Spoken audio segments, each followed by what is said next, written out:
sowiecki komandir powiedział wulgarnymi słowami: Polaki, uchadi, bo was powystrzelam, jobnej rot.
Witam Was serdecznie w kolejnym letnim odcinku mojego autorskiego kanału Łukasz Kazek History Story i oczywiście chciałbym Wam delikatnie i subtelnie przypomnieć, że widzimy się tutaj w każdy wtorek i tylko tutaj, nie gdzie indziej, o godzinie 20. A my kontynuujemy nasze tournée po kraju. Jesteśmy w Lesznie na ziemi wielkopolskiej. Dziś będzie odcinek o sytuacji z powojennej historii Leszna. Otóż to, że po 1945 roku Armia Czerwona i UB rządziła naszym krajem, w większości z Was doskonale wie. Doskonale wiecie, że dochodziło do konfliktów między polską administracją, polskim wojskiem, polską komunistyczną milicją i żołnierzami Armii Czerwonej. Wielu polskich komunistów miało problemy z tym, że Armia Czerwona robi krzywdę kobietom, że grabi, panoszy się i zachowuje się bezczelnie. I na tle tych sytuacji były różnego rodzaju ognie między tymi właśnie jednostkami. Ale takiej sytuacji, jaka miała miejsce w Lesznie w maju 1947 roku, nie było w całej powojennej Polsce Ludowej. Otóż jedzie pociąg z Poznania przez Leszno do Legnicy i do tego pociągu wsiada krawiec, Felix Lis, 41-letni krawiec. Siada i widzi pijanych czerwonoarmistów, co oczywiście w tamtym czasie nie było dla niego żadnym wyjątkiem, i siedzącą obok nich młodą, przepiękną, wystraszoną dziewczynę. Zaciekawił go cały ten obraz, usiadł blisko i kątem oka zaczął się przyglądać. Kiedy dziewczyna zobaczyła, że Polak przygląda się jej, wyczekała, aż czerwonoarmiści od upojenia alkoholowego popadali, otworzyli swoje szerokie mordy, a w nich zepsute zęby, potworny widok, i przysunęła się i szeptem powiedziała: jestem Polką, oni mnie uprowadzili, ale tak naprawdę oddał mnie mój mąż wraz z dzieckiem. Dziecko zabrali mi na wcześniejszej stacji, a oni wiozą mnie do swojej jednostki. Błagam o pomoc. Krawiec wiedział, że sam nie ma możliwości odbicia tej Polki z rąk tych czerwonych sowieckich bandytów. Musiał zacząć działać. A sponsorem dzisiejszego odcinka jest Resort Jedlinka, browar, hotel i hostel. To moja ulubiona miejscówka w Górach Sowich, której historię odkrywam od przeszło już 18 lat.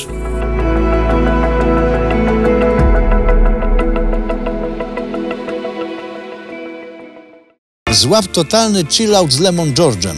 Poczuj rzeźkość cytrusów i ożywszy smak lemoniady. Wrzuć na luz i daj się ponieść pełnemu orzeźwieniu.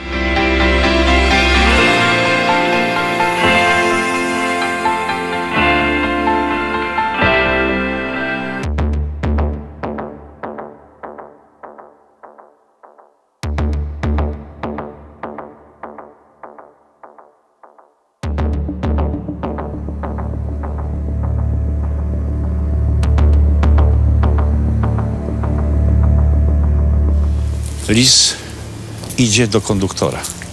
Szepcze mu do ucha, że tam właśnie w tym wagonie upici w sztok, pijani, brudni i rubaszni sowieccy żołnierze przetrzymują młodą polską dziewczynę, że ją porwali, że zrobią jej krzywdę. Kolejarze dwukrotnie próbują przekonać Sowietów, aby wypuścili Zofię. Lis wysiada jeszcze na stacji i zgłasza sytuację do Służby Ochrony Kolei. Bezskutecznie. Sowieci kompletnie nie chcą o tym słyszeć. Kolejarze w takim razie wiedzą, że pociąg dojedzie do Leszna i będzie miał tam kilkugodzinny postój. Jedyne co zostaje, to powiadomić komisariat Milicji Obywatelskiej na stacji w Lesznie. Może oni pomogą. I rzeczywiście pociąg przyjeżdża. Kwadrans przed północą 28 maja 1947 roku informację o tym, że jest taka sytuacja z Polką i z żołnierzami sowieckimi, dostaje 30-letni kapral MO Zygmunt Hanke. Hanke jest komunistą, ale nie będzie pozwalał na to, aby Sowieci maltretowali polskich obywateli. Na to nie. Więc wchodzi ze swoim podwładnym do sowieckiego przedziału i mówi, aby wypuścili tą dziewczynę. Sowiecki komandir wstaje i mówi, że jej nie wypuszczą. Jak relacjonował świadek zdarzenia, sowiecki komandir powiedział wulgarnymi słowami: Polaki, uchadi, bo was powystrzelam. Joprot. To wulgarne przekleństwo sowieckie. Sowieci zachowują się bezczelnie, przeklinają i odgrażają się polskim milicjantom. Do tego komandir wstaje i pokazuje Zofię, łapie ją tak i mówi: to jest moja żona, rozumiesz, Polaku? To jest żona, ona jedzie ze mną.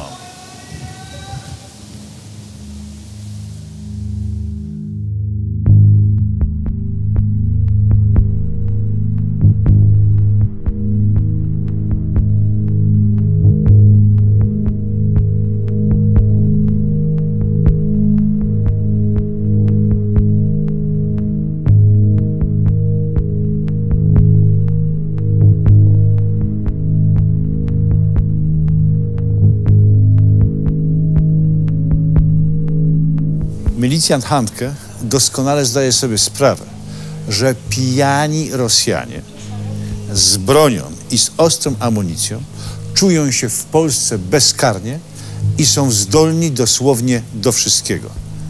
Zostaje ostatnia szansa. Dzwoni na telefon alarmowy garnizonu Wojska Polskiego w Lesznie. Dyżur pełni podporucznik Jerzy Przerwa. Ma 22 lata. Można powiedzieć śmiało, że jest rówieśnikiem Zofii Rojek, którą przetrzymują czerwonoarmiści. Kiedy Hanke opowiada Przerwie, jak wygląda sytuacja z żołnierzami Armii Czerwonej, ten doskonale zdaje sobie sprawę, że sytuacja jest poważna. Wyprowadza cały pluton 16-osobowy, jaki jest w garnizonie polskich żołnierzy, rozkazuje im pobrać i załadować broń w ostrą amunicję. Przychodzi tutaj na dworzec. Przerwa to żołnierz wyborowy. Od 1944 roku walczy na froncie. Ma 6 odznaczeń bojowych, w tym odznaczenia za walki w Berlinie. On doskonale zna Sowietów, przecież z nimi walczył i wie, w jakim kraju, w jakiej sytuacji żyje.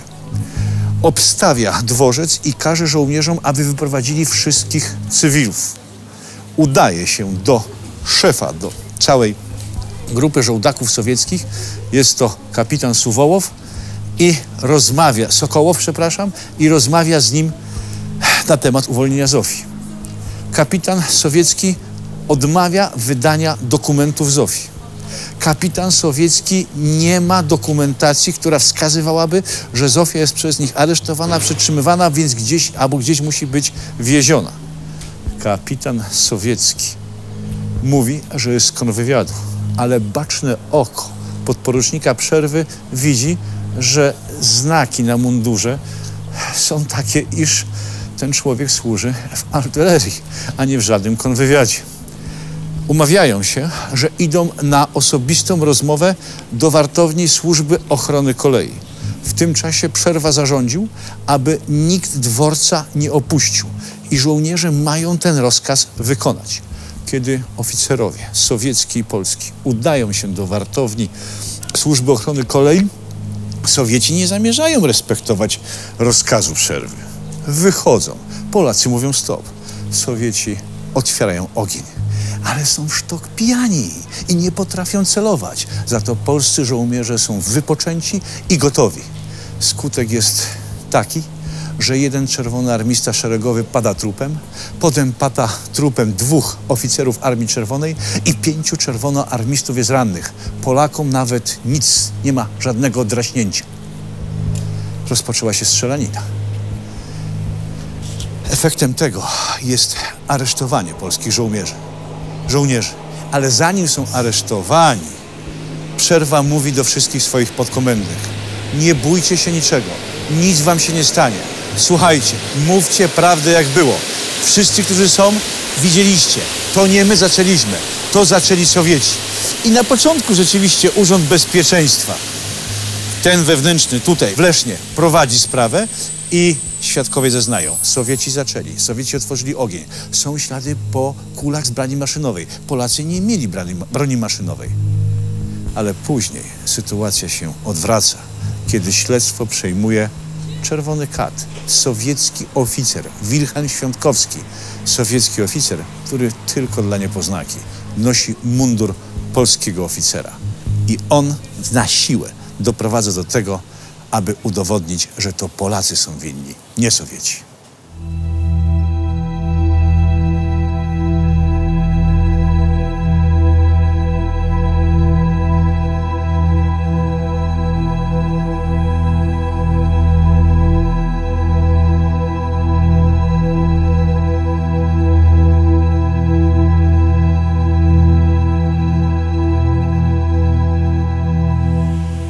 Śledztwo trwało 10 dni. Zmuszono torturami ludzi, świadków i podkomendnych Przerwy, aby zmienili swoje zeznania. I co się okazało? Że Sowieci spokojnie spali, jechali, nikomu nic nie przeszkadzali i zostali nagle napadnięci. 1 dzień trwał tylko proces. Wszystko było sfingowane. 4 wyroki śmierci. Dla podporucznika Przerwy, dla jego 3 podkomendnych. Szewc Felix Lis dostaje 12 lat więzienia, a milicjant Hanke 10 lat więzienia. Żona Przerwy pisze błagalny list, że mój mąż walczył o ojczyznę. Ma bardzo dużo odznaczeń. Za chwilę spodziewam się dziecka. Błagam o pomoc. Pisała do marszałka Roli Rzymierskiego. Nie odpowiedział. Prezydent Bolesław Bierut skorzystał tylko z prawa łaski wobec jednego z podkomendnych Przerwy. Zamienił wyrok śmierci na 15 lat więzienia. 18 dni po ogłoszeniu wyroku Przerwę i jego podkomendnych rozstrzelano strzałem w tył głowy. Do dziś nie wiadomo, gdzie znajdują się ich groby.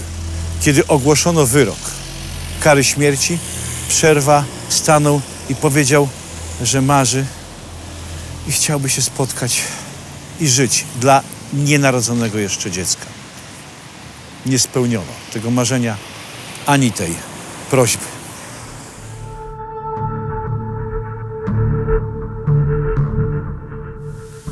Zofia Rojuk, cicha, można powiedzieć, postać całej tej historii. W czasie II wojny światowej, podczas okupacji, została przez Niemców wywieziona jako robotnica przymusowa do Rzeszy. Tam ciężko pracowała. Poznała tam również Polaka, z którym wzięła ślub i przyjechała z nim do Polski. W 1946 roku urodziła im się mała córeczka. Dali jej na imię Władysława.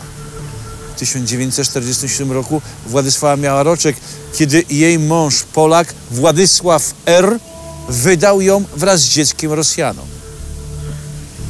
po całej akcji na dworcu Zofię wywieziono na Syberię. Tam w głodzie i chłodzie, w tajdze pracowała. Nie mogła już wrócić do Polski. Miała dożywotni zakaz. Osiedliła się w obwodzie kijowskim, w miejscowości Tietiejew. I tam pierwszy raz w 1968 roku przez Czerwony Krzyż odnalazła swoją córeczkę. W tamtym czasie już dużą dziewczynę, Władysławę. Władysława, córka Zofii, wspomina, że dostała list z Ukrainy i że istnieje matka. Mówi, że przeżyła totalny wstrząs. Świat się po prostu zawalił, zawirował tysiącem różnego rodzaju barw. Pojechała do mamy pierwszy raz w 1968 roku. Wzięła ze sobą swoją córeczkę także, by zobaczyła, że jest też babcią. Wtedy dopiero Zofia się rozpłakała i opowiedziała jej wszystko o strzelaninie, polskich żołnierzach, o tym, co działo się z Sowietami, o tym, że ojciec ją wydał Rosjanom. Świat się zawalił, ale ona nie chciała już więcej słuchać. Najważniejsze było, że jest Zofia, że się odnalazły, że się przytuliły, że się kochają. Odwiedzałem matkę kilka razy, dlatego że ona, póki istniał Związek Radziecki, miała dożywotni zakaz wjazdu do Polski. Zofia Rojuk zmarła w 2000 roku. Już nie pojechała do Polski. Stan zdrowia jej nie pozwalał, mimo że Związek Radziecki nie istniał już od prawie 10 lat.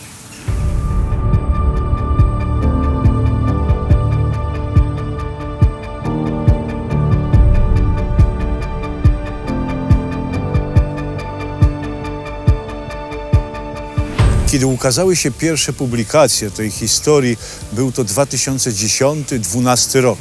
Zofia nie żyła już od 12-10 lat. Ale żył mąż Zofii, Władysław. Miał 90 lat.